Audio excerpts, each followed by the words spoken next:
Cheers, besties, to a weekend of just doing bookish things. Welcome or welcome back to my channel. My name is Tori if you're new. We're having a very chill weekend reading vlog slash just doing bookish things together. We just got back from Barnes & Noble, so let's talk about the book that I got. I was meant to get 2 books, but they put my name on a list, so we'll see what happens with that. But we picked up The Immortal Dark by Ty Skirma. This is our Who Did This To You book club pick for September. It just came out. It's one of my most anticipated releases of the year. I hope that it's amazing. I also did not realize that Barnes & Noble was doing their own exclusive edition of this book, which I showed you in store, but it has really cool sprayed edges. It says no soul can enter without an invitation. We have really pretty end pages. I mean, I guess not pretty, but dark dark end pages. And then the front also says seek mind above blood, and if you must bleed, use it as ink. So very ominous, very fun. If you would like to join us, the Who Did This To You book club is a book club that I run on the app called Fable. It's free to join. It's always linked down below. We vote on our books together every single month, and we usually read fantasy, romance. I don't know how much romance is in this, but it's definitely YA fantasy. It has vampires in it, and we wanted something scary, so hopefully this is a little bit creepy-deeps, very dark fantasy type book. The other book I was meant to get was Us in Ruins by Rachel Moore, and they said that they had 5 editions that were ordered and she would put my name on one of them. So I need to have words with whoever orders for my Barnes & Noble. However, I think that our goal for this weekend, we're going to be reading Powerless by Elsie Silver. I'm so excited for this. We might do some bullet journal updates because I feel like I have a couple spreads I just have to get caught up on. I would love to redo my Kindle stickers as well. We need to redo our Kindle stickers for fall, so make a couple adjustments. And then we're just gonna have a cozy weekend hanging out. I got my matcha today. I don't know if I'm fully transitioning to being a matcha girly because I do love a coffee, I love a cold brew, I love a latte, but today I got a matcha with oat milk and vanilla, and it's delicious. So I think we're going to finish drinking our little drinky poo, and we're gonna start to read Powerless. This is the 3rd book in the Chestnut Spring series. We're following Jasper, and I'm so excited for this because not only is he like a lonely, lost, sad boy with a heart of gold, which sad boys, I can't even deal with my love for them. Like, that is right up my alley. He is not only like an adopted brother to the Eaton brothers, so like part cowboy, but he's also a hockey player. So this is like hockey romance mixed with cowboy romance, a book that speaks to my own heart. So I think that this is going to be a 5-star prediction. We will see how it goes.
Good morning. It is Friday. We have read 85 pages of Powerless. I did end up starting to annotate it. I did also add a tab from when I showed you my tabs. I added a bawling my eyes out tab to this, which is the blue one, because I went into this thinking it was going to be, you know, like a similar vibe to the first 2 books.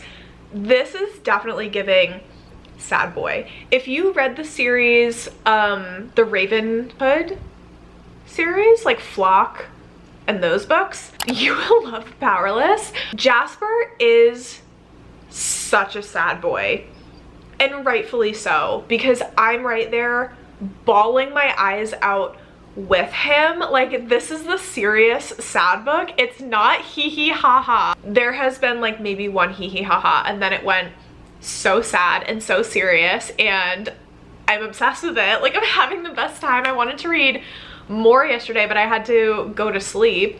So I'm hoping that we do get a good chunk of this read today. Oh my gosh, please let me not lose my place. Big thoughts about this book. I'm excited to learn more about our female main character, Sloane, because we know that she is a ballerina. She comes from a very wealthy family. Her family puts this pressure on her to be like their perfect daughter. And I think we're gonna dive more into her parent relationship, because that's just a whole thing in and of itself. We meet her when she is engaged to an absolute dumpster fire of a man. Jasper quickly gets Sloane back in the right headspace of being like, why are you allowing a man to treat you like this? And she's like, that's a great question, I don't know. The beginning of this book is so it's so fun. She becomes a runaway bride, and Jasper helps her run away from her literal wedding, and I was screaming, crying, throwing up in all of the best ways. It was so amazing. But then right after that, we get a gut punch to the stomach, and that's not on the back, so I'm not going to talk about why. Sloane and Jasper have a difficult circumstance to like work around, because she is a cousin to the Eatons. Jasper was kind of adopted into this Eaton brother clan, and so even though Sloane and Jasper are not related in any way, shape, or form, people are like, aren't you guys cousins? And they're like, no, we're not cousins. But he thinks of her as like off limits, and then she thinks that he isn't into her in that way, because he's always been so straightforward about, we're really good friends, and she's like, he has friend zoned me. And she shot her shot a couple times, but it was never reciprocated. Their relationship is definitely complex, but they both have feelings for each other, and so they're both just like pining for each other, and they've known each other since they were 10 years old, and I can't get enough. But then also there are some very big emotions that are happening in this, and I'm curious to see how they will continue to be there for each other. Both of them also had really big feelings when they were younger, and a lot of that entailed Sloane being there for Jasper when he felt like he didn't have anyone else. He has a lot of interesting depth to his character. He's a very complex character, and I can't wait to see how Sloane like helps him through those periods. Just got off our Animal Crossing stream, which was so much freaking fun. I'm gonna see if I can run to World Market really fast, because we want to do that. Ross and I have our meeting with our realtor, like our first ever meeting with a realtor today, which I'm very nervy about, to be quite honest. It feels very adult. We're gonna hang out. We're gonna go see if World Market has any matcha for us, because I really would like to get some matcha so I can make it at home. And I'm sure that they have their fall decor out, and I love World Market decor, so we're not gonna go crazy, because I do have fall decor that we need to do together probably in the next vlog. However, I want to add like 1 or 2 pieces, and if they have a cute fall mug, it might just have to happen. Okay, I promise this was an accident. I didn't know that this was here, but the World Market is right next to it looks like a really big Barnes & Noble. So we're gonna go in and we're gonna see if they have Us in Ruins by Rachel Moore, because the one closer to my house didn't have it.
guys, we just got back from breakfast. I took pictures, but I forgot to take vlog clips, and so I do apologize. But the breakfast place that we went to is literally so good. We tried a new little cafe. We got cold brew coffees, delicious. We also got bollos, which are these little like buns that they put chorizo and sausage and egg and salsa verde. It was literally so good. But we have so many updates for Powerless to talk about. So last night I couldn't stop myself from reading. I think that we read like 150 pages last night. This is where we are. This is what we have left to finish, and I feel like we can very easily finish this book today. I don't know where to start. I love this book. I think I might be liking it more than Cade and Willa, which is insane. Like, I thought that Cade and Willa were going to be my favorites of this whole series. Like, that was a 5-star read for me. I literally love them so much. But I honestly think that I like Jasper and Sloane that much more, because there's something about a sad emo boy that just like, I love it. I also got to their spice and I was actively drooling from the mouth. I think that I just love how they are so up and down. They have highs and lows and they fight. Not like actually fight, but like they get angry at each other and they let themselves fully feel those feelings. And when Sloane gets mad at Jasper, he doesn't say like, I need to fix this right away because like I don't ever want her to be angry at me. He's kind of like when she gets mad at me, because it shows that she cares and I'm not going to try to coerce her out of those feelings and try to work through everything immediately, because Jasper is someone who understands that if you're feeling big emotions, you have to sit with them and you have to accept them and you have to like almost like get yourself out of it on your own. But it's nice to have support from someone else. I don't know if that makes sense, but like the way that they handle really complex big feelings is incredible to read about. I feel like it's very different from other romances that I read, where if the couple fights, it's like they try to kiss and make up like right away, and they definitely kiss when they're angry, but they don't necessarily make up right away, and I'm obsessed with it. I also cannot wait to get to Beau's book. Like, every time I read another book in the series, it makes me really excited to get to like the next Eaton boy, because this book, even though Beau isn't present, he kind of is though. Like, he's being talked about. There's something really big that's going on with Beau in this book that's like affecting our characters that we're following. And so not only is he just like constantly present in the back of our mind, but like I cannot wait to get to his book. I think he's the last one. I think he's Hopeless. Who is Reckless about? Theo Silva and Winter Hamilton. Am I being dumb? I literally don't know who Theo is. And then Hopeless is about Beau. I can't wait for that. So much happened in this last section, like so many big plot points, but I think that's everything that comes to mind right now. Please just know that I couldn't stop myself from reading this book. I started reading it at like 9 o'clock and I stayed up to maybe 1:30 or 2 a.m. reading this book. Not only reading it, annotating it, doodling in it, underlining and circling literally everything, sobbing tears, like actually crying, and then also drooling come the next page. I was rereading scenes. Like, I would read a chapter, finish the chapter, and then go back and reread the whole chapter. That's how much I'm loving this. So it is a 5-star prediction at this point, because like I'm so freaking obsessed with them. So the plan for today, we are going to go by the pool right now. I'm hoping to read a bit more of this. We're gonna go to the Korean market that I told you guys about this afternoon. And then later tonight, I think at like 8:30, we're going to see Beetlejuice, which I'm so excited to see Jenna Ortega absolutely slay. I can't wait. So that is the plan for today. I'm gonna take you guys along. I promise I'll remember to bring my camera, because I was not focused on vlogging this morning. I was focusing on eating amazing food and drinking coffee. I have to show you guys our World Market haul, so let's do that as well. I showed you guys a lot of this in store as I was buying it, but first of all, we struck freaking gold. I haven't seen these in years and years and years. Like, I can't remember the last time I saw these. I saw them at World Market and I said, you're coming home with me. This reminds me of my Nana, who's no longer with us, but I feel like this was a sign from her to say like, hey, I'm thinking about you, and I had to get them. Okay, sorry, I waited for my AC to shut off because it's annoying and loud. I also got, and y'all were the ones who recommended this to me, well, if you were on stream, and Steph had a big part in this. Y'all said that the Republic of Tea makes really good matcha. So I got this one from the Republic of Tea called Daily Matcha. And this is what we're gonna try right now. I'm a little bit nervous to make it at home, but I have been living my best life with matcha. And then I did also get the Republic of Tea Republic Chai. I almost got the darker one. They have like a darker chai because I do like my chai teas to be very like flavorful and spicy and bold. But I got this one and I think it'll be good. I mean, Republic of Tea does make really good teas. So I have been craving like homemade dirty chais. I'll put a shot of espresso from my Nespresso into chai tea with oat milk, and it's so delicious. So I'm very excited to try this, and I will report if you also like more of like a robust chai flavor. I'll let you know if this is good.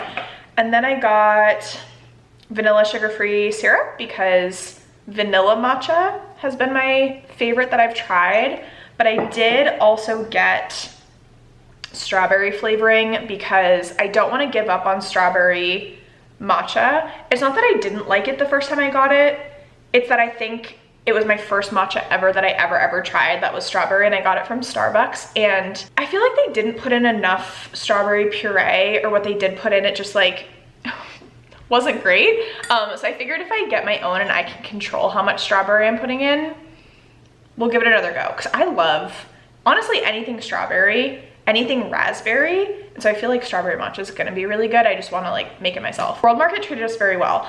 The only thing is they had so much Christmas decor out. Mind you, it is September 7th, and yesterday when we went, it was September 6th. Like, why is there Christmas? Oh, I did also get the pickle chips that I showed y'all yesterday when we were in store, and I ate them on the way home because I was starving, and they were really good.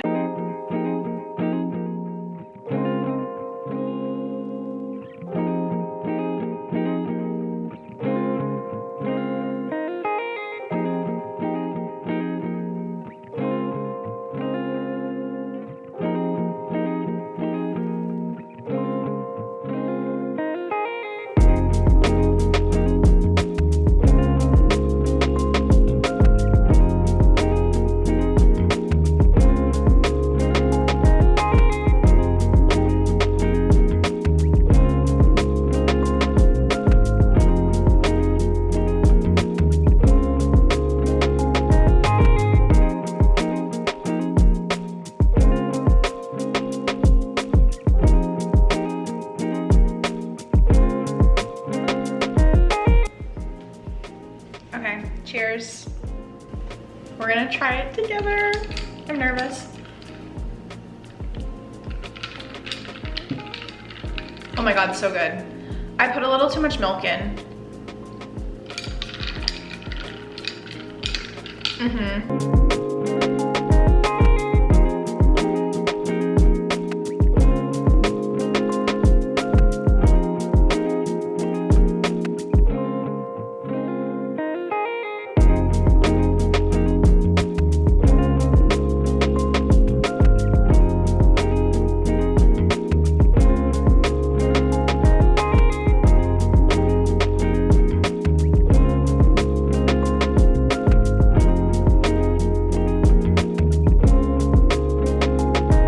Later today, we have updates on Powerless, and then I also need to tell y'all about the Korean market that we went to. We finished Powerless, gave it 5 stars, absolutely freaking loved it. I think that Cade and Willow are still like absolute top tier for me, but I do think that Jasper and Sloane, they're like tied. I love them. I love them so much.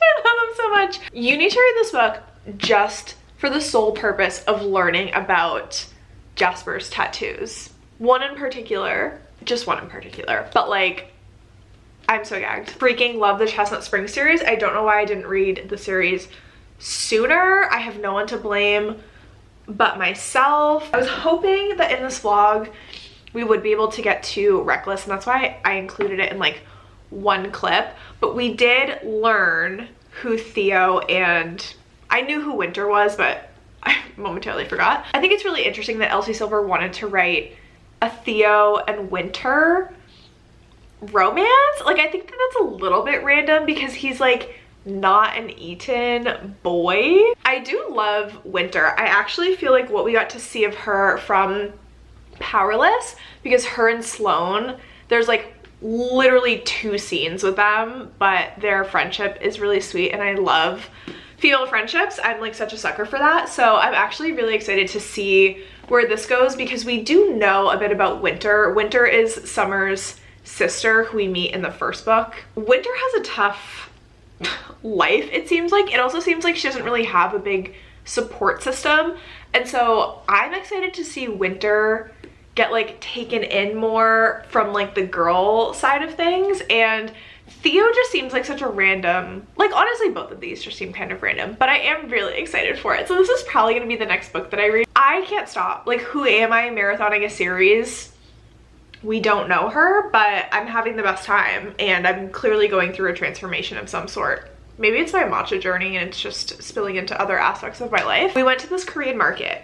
It's called Busan Market. They have them like in Arizona. They have like a couple locations. I'm curious to see if they're anywhere else. I don't know if y'all have been on like Asian market TikTok. It is such a vibe. Like the way that our gas stations or like just markets need to level up to their level, it's so fun. So we went, Ross got like ramen and they have this little station where you can make and eat your ramen right there. It's not a gas station, I don't know why I said that. It's just like a market that has a bunch of food. It had Korean skincare. I did get these like little Hello Kitty pimple patches that I'm very excited to use because your girl has been breaking out lately, so I'm gonna try them. There was a whole little like ice cream section. They had masubi, which Ross also really loves, and then we got a bunch of little like bags of snacks, which you would have seen in the B-roll. I need to know why there's like 1,000 different kinds of shrimp chips, but we got one of them because we were like, this half of the store is shrimp chips, like what is this? They're not bad. They're actually pretty good. I think everything we got, all the little snacks we got, we did really like them, and I think our favorite part was just that it's different flavors that like you don't typically experience in the US, and we love to just like, you know, try different things. This vlog has to go up literally tomorrow morning, so I'm gonna say goodbye here. Thank you so much for watching. If you've made it this far, leave a little tea emoji in the comments down below if you would like to just let me know that you were here. Let me know what you're currently reading. Let me know how your weekend was. What funtivities did you get up to? I will catch you in the comments and I will see you in my next one. Toodles!